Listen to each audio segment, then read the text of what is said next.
James at JTech. This is a 98 Peterbilt 379. You have a check engine light on it. We're going to find out what it is. First, plug in your data link connector.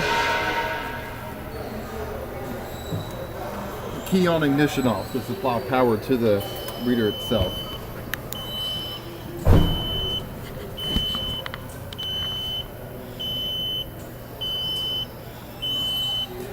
Six pin, 6 codes, view them.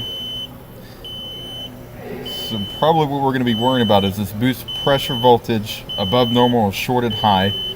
We have some ABS codes, not concerned about it at the moment, we're worried about this. This is a pull down sensor.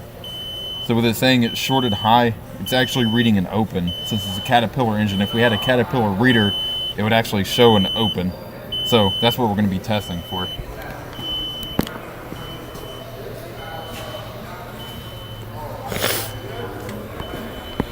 First things first, unplug the sensor, check for damage, corrosion, little pull test, make sure everything's tight, nothing's loose, just a good visual inspection of everything. Then you go over to the ECM, same thing, just about 10 pounds of pressure, make sure nothing's loose.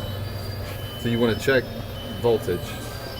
This should be receiving a 5 volt reference, sorry.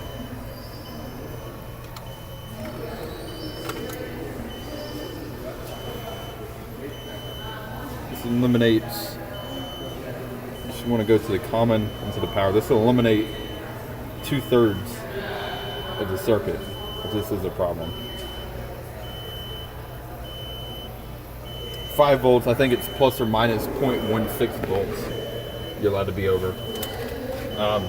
If that showed 0, as if there was an open, you would just leave it on your red reference and just ground it to the block.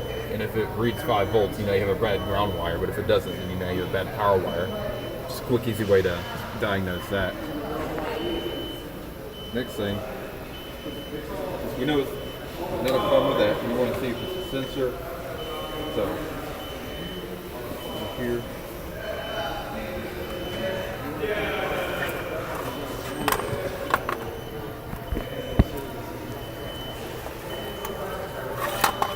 You just want to create a short between your signal wire and your common wire. Just take some test leads and pinch them together. So to do that, we're going to go back, clear the codes, reread them, and we're going to see if it's changed.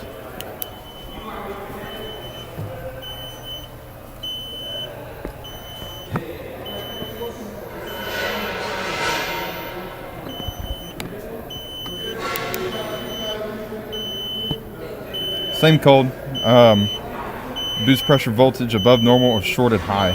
If that changed to say a shorted low, we would know there's a problem in the sensor, and we can automatically just say it's a bad sensor right off the bat and just replace it, retest it, make sure there's not another problem. But it stayed the same, so it's still reading the same. So we're going to go back and we're going to go pull the ECM, and we're going to short out the ECM and see if we can narrow down the problem between the ECM and the harness.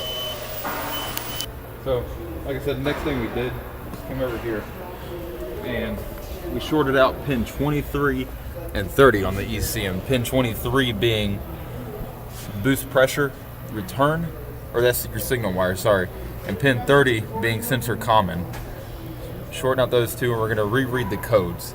Now, if that code changes, the ECM's reading correctly and we know the problem's in the harness. However, if that code does not change, we know the problem's in the ECM.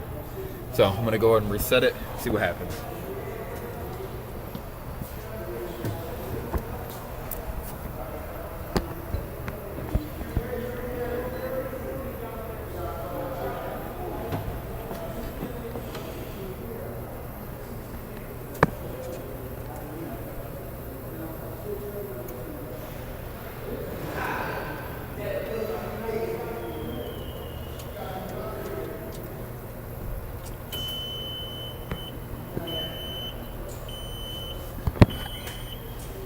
What? Right.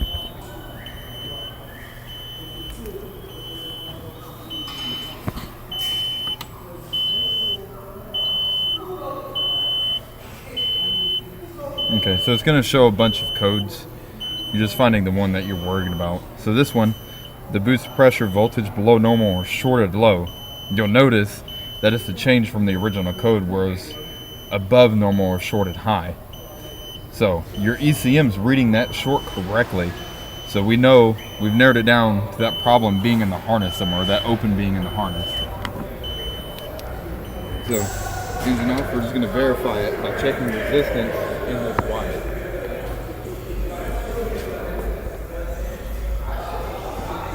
Just going to make sure the circuit's not powered before you check any resistance.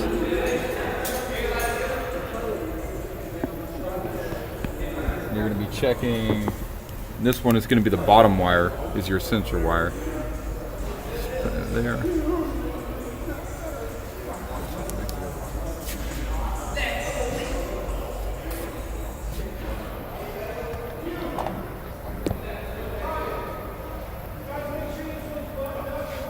Now, go to the ECM, we're going to count out pin number 23. 6, 12,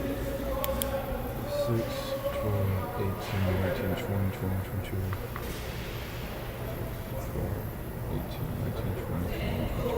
23. It's this top one up here.